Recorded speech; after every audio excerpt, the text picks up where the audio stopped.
ഒരു വലിയ ട്രെയിനിനെ നമുക്കറിയാം, ഒരൊറ്റ എൻജിൻ വലിച്ചു കൊണ്ടുപോകുന്ന നമ്മളൊക്കെ കണ്ടിട്ടുണ്ട്. ഒരൊറ്റ എൻജിൻ, എത്രയോ ബോഗികളുള്ള വലിയ ഭാരമുള്ള ഒരു ട്രെയിനിനെ ഒരൊറ്റ എൻജിൻ വലിച്ചു കൊണ്ടുപോകുന്നു. ഇന്ന് പകൽ എന്നെ കേൾക്കുന്ന ദൈവമക്കളെ, നമ്മുടെ പുറകിൽ കിടക്കുന്ന ഒരു വലിയ ഭാരമാണ് അല്ലേ?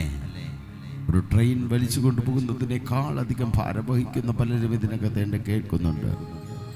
ഇന്ന് പകൽ ഞാൻ നിങ്ങളുടെ ആത്മാവിൽ കൈമാറാം.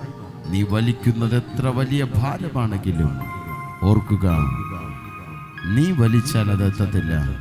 പക്ഷെ നിന്റെ മുമ്പിൽ കരം പിടിക്കുന്ന ഒരു ദൈവമുണ്ടെങ്കിൽ അതിനെ അവൻ വലിച്ചു കൊണ്ടുപോകും.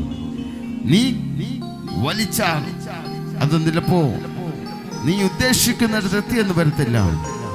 പക്ഷെ നിന്റെ കരം പിടിച്ചിരിക്കുന്നത് ദൈവമാണെങ്കിൽ അതിന്റെ പുറകിൽ എത്ര വലിയ ഭാരമുണ്ടെങ്കിലും ദൈവം താൻ ഉദ്ദേശിക്കുന്ന ഇടത്ത് കൊണ്ടുപോയി അതിനെ നിർത്തും. അതിന് വഴിയിൽ തടസ്സങ്ങൾ ഇടുവാൻ ഒരു താമ്രവാതിലുകൾക്കും കഴിയത്തില്ല, ഒരു ഇരുമ്പ് ഓടാമ്പലുകൾക്കും അതിന് കഴിയത്തില്ല. നിന്റെ യാത്രയ്ക്ക് തടസ്സം നിൽക്കുവാൻ ഒരു ശക്തിക്കും കഴിയുകയില്ല എന്ന് ഇന്ന് പകൽ ഞാൻ ആത്മാവിൽ പ്രവചിച്ചു കൈമാറുകയാണ്.